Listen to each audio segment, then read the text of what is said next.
It's called the Unite India March. The opposition Congress party says its rally aims to highlight what it calls the danger of the ruling BJP.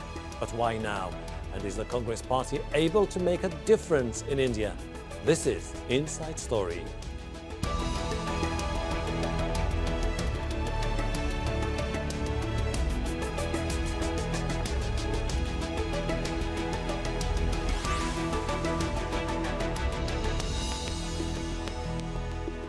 Hello and welcome to the program. I am Hashem. Ahelbarra. Thousands of supporters of the main opposition party in India have reached the capital, New Delhi.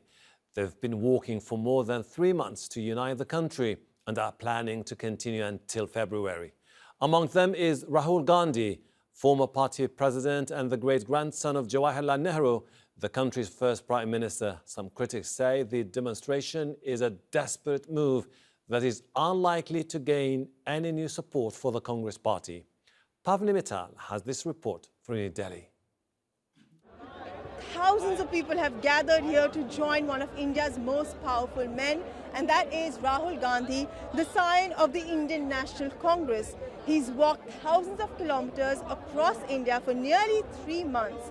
He says his goal is to unite a country polarized by the governing BJP. Now, this comes as the party is trying to revive itself. The Congress is down to one of its lowest tallies in Parliament and is only governing 3 states. Meanwhile, the governing BJP and Prime Minister Narendra Modi remain unchallenged and have enjoyed unprecedented popularity despite growing criticism about their handling of the pandemic, the handling of the economy, and shrinking space for dissent, as well as shrinking rights for minority groups. Analysts say that the Congress's inability to challenge this criticism and hold the government accountable has contributed to the BJP's success. They say that in the upcoming elections, that is about 16 months away, 2024, when India holds general election, it will be smaller regional parties that will emerge as possible challengers to the BJP.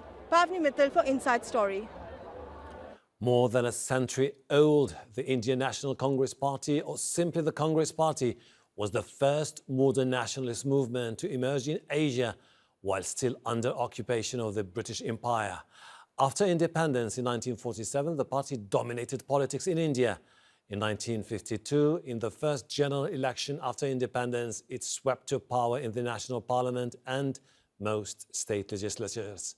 Congress held control until 1977. Once one of the largest parties in India, it now only governs 3 of India's 28 states. The people who are walking in the Unite India rally are the ones who support dividing the country. How can people who plot of destroying the country speak of uniting it? How can the people whose rally has the seeds of hatred talk about opening shops of love?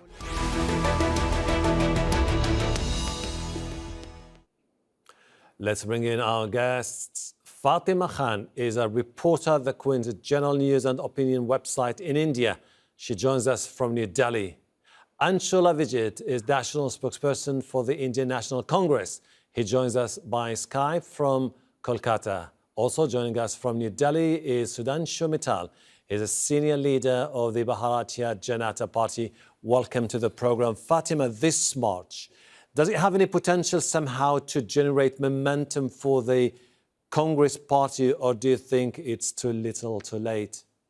Yeah, the one criticism that has been leveled against the Congress party and Rahul Gandhi more specifically, and rightly so, has been that he has been a parachute politician. He is inconsistent in his politics or opposition to the BJP, that if he goes on a protest for 2 days, he is absent and flying abroad for the next week. That is the perception that has been built of him in popular understanding, in popular narrative. So in that limited sense, what the march, what the Bharat Jodo Yatra has been able to successfully achieve is a slight shift in that perception, in that image that Rahul Gandhi has had. When visuals go viral of him speaking to crowds, even when it's raining torrentially, or when he's walking with aged people, or when people from various walks in public life, whether actors or civil servants or former RBI governor, people who have previously even mocked and derided him, join the march. It helps in that slight shift in perception.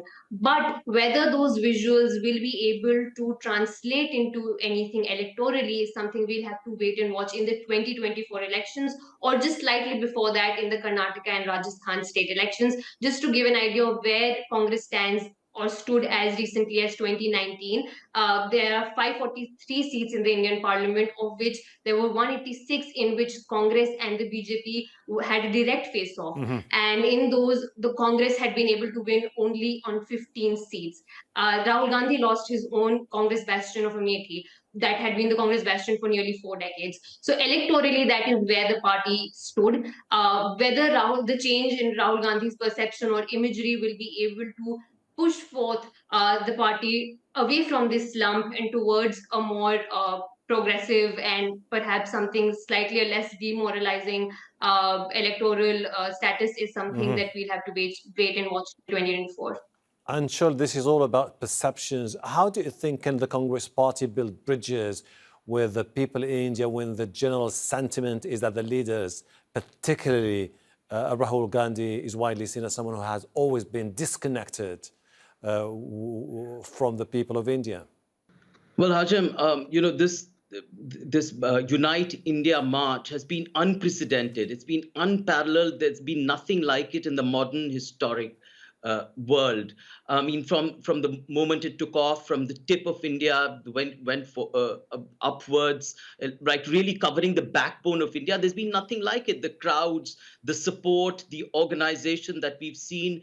And this was actually the call of history. I mean, we had to do it because of the divisive politics of the BJP. They were trying to tear this country apart. There was hatred. There was spewing of venom.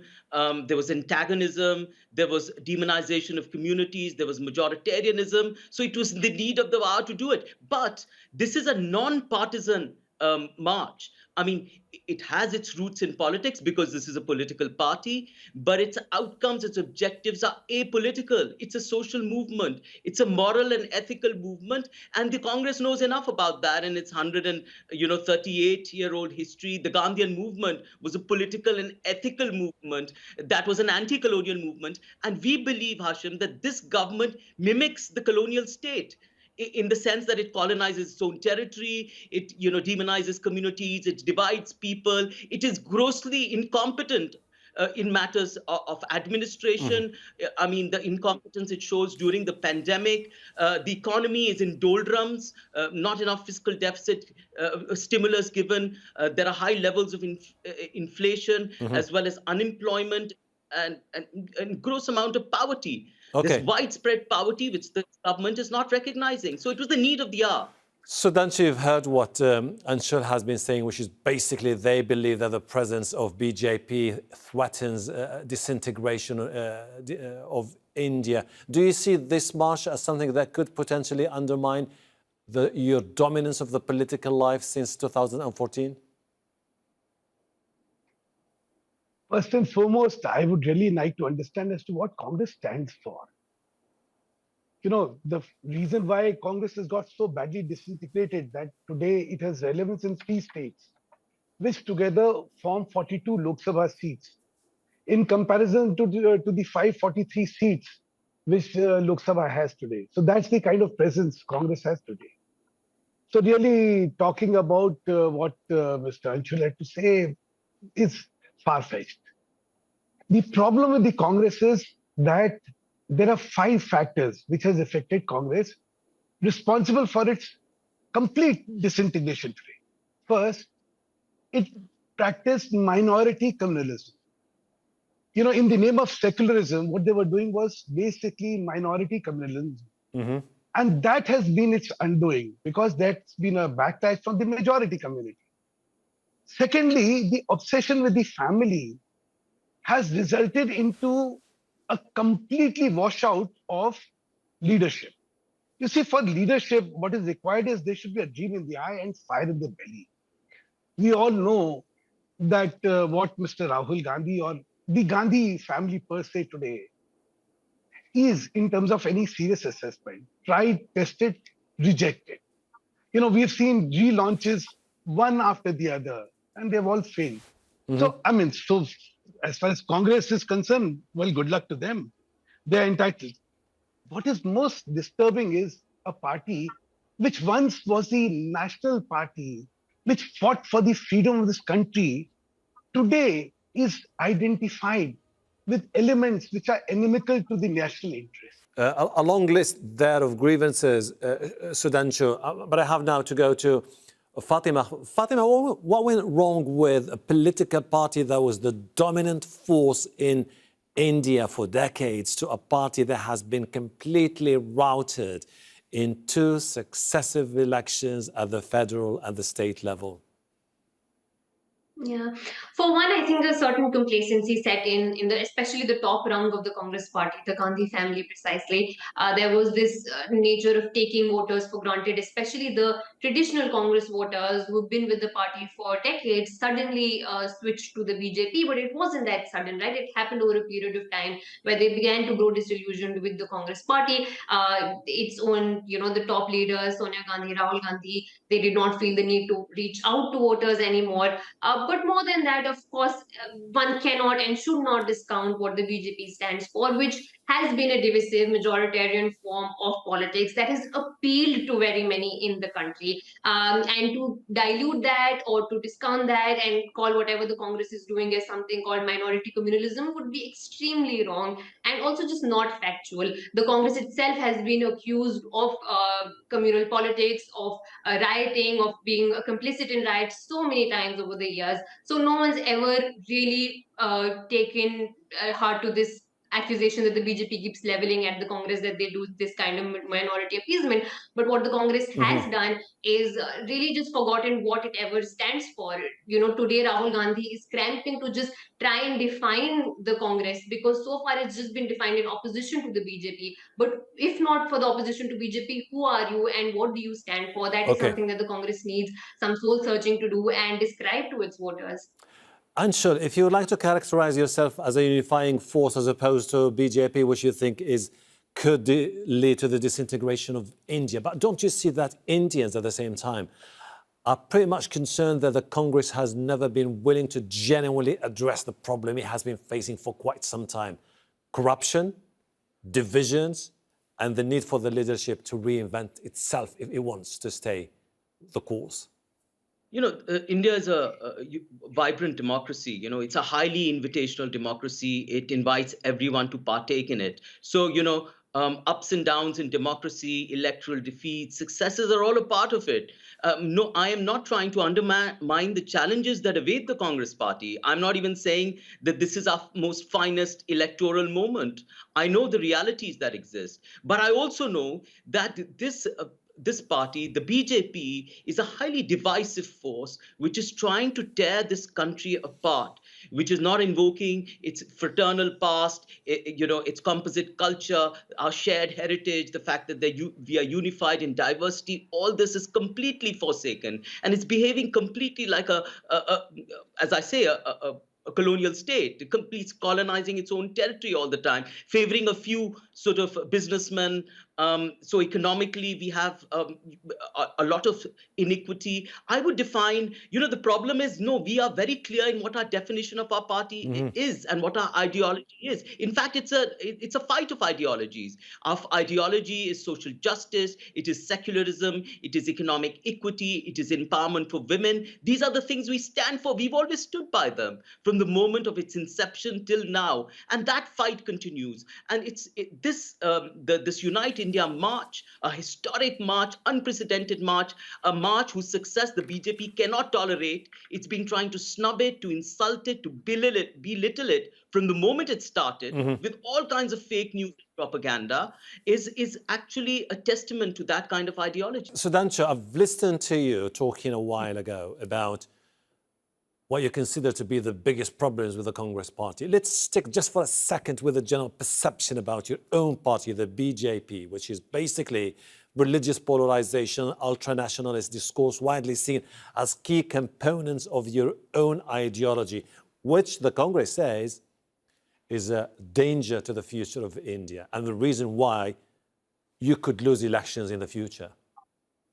You see, this is very rhetorical. I mean, these are very high-flown words which have no meaning because it's not backed by instances. You see, you can't debate language, you can debate instances. I said they were practicing. Now I heard the lady saying, no, they can't be accused of minoritism and minority communal politics. Let me give her the example. Just for the sake of moving When forward, Manmohan Singh says, if you don't mind, My just for name the is sake not of the lady. Don't Yeah. refer to me as that. Don't refer to me as the lady. hello, you've been talking to I beg your pardon. you've been talking to Fatima Khan. Okay. Now, Okay, Sudhanshu, just for the sake of now, moving forward, could you just address the question that I've asked you earlier about religious polarization and ultranationalist ideology?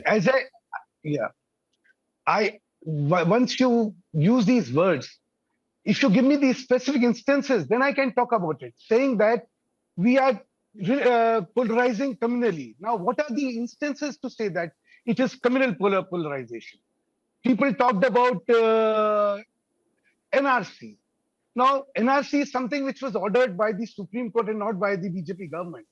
To say that was communalization or polarization of communities, I would think it to be absurd.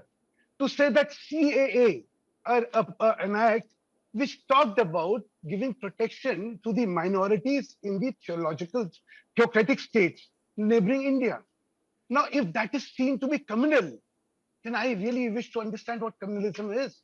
So when somebody says BJP has been practicing communal politics or divisive politics, you must come with the instances so that then it can be given an answer to. How do you expect me to answer to a rhetorical statement? All right. A statement which is just high-flown words, nothing beyond. Okay, Fatima. Not rhetoric at all. I will give you 50. Instances. I will give you 50 examples. I just gave you an example of the Congress leader calling the soldiers of India getting beaten by the Chinese. So okay, now, let's give nationalism. Perfect. Let's give Anshul a chance to answer your question here. No. So Hashem, there's not one. I mean, this is not just rhetoric. There is hate speech which is abound in India, and the people who indulge in hate speech of the most vile kind, I mean, I can't even repeat it here, are allowed to get away with it. I mean, but if you're in the opposition and if you say something critiquing the government, you're accused of anti-nationalism. That is a blatant kind of charge against this government.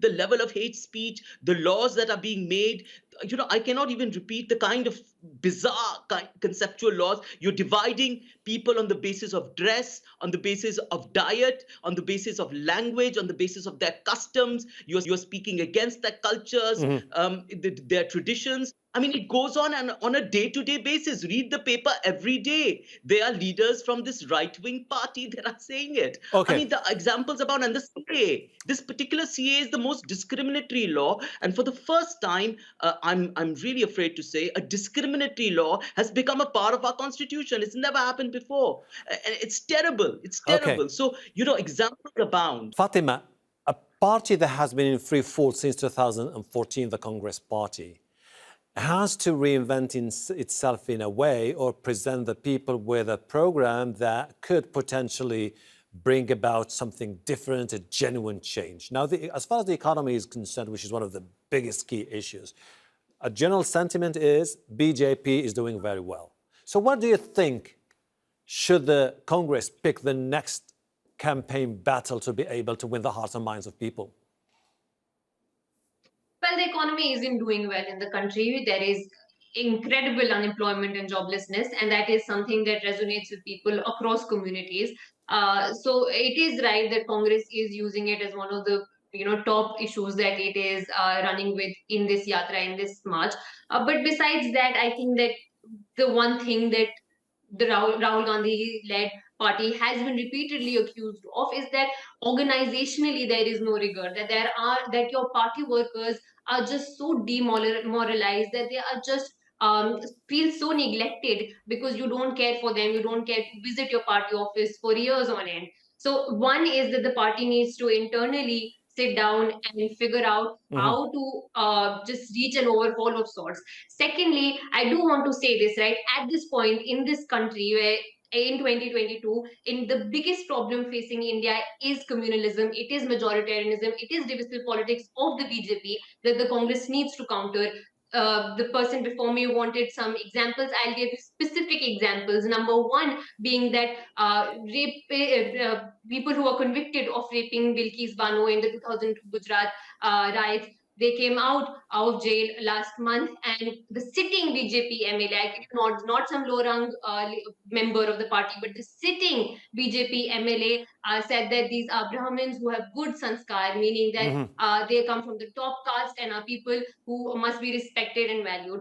Before that, convicts, not accused, but convicts of lynching someone to death, came out, and when they were released, a sitting BJP member again garlanded them and welcomed them. So Okay. let's not kid ourselves and say, oh, there aren't enough specific examples. There are enough and more, And- except if we want to delude it, then we can continue. And just unfortunately, we're having a few time left here, so we'd like to just explore other venues here. Sudhanshu, when you look at the history of the BJP, particularly talking from the time of Vajpayee all the way towards Advani and also Modi and Amit Shah, there is this massive backing of the RSS, which is the umbrella organization of the grassroots movements that really made the party the way it is now. But people are saying that you could potentially be hijacked by this ultra-populist, ultra-nationalist movement, which is just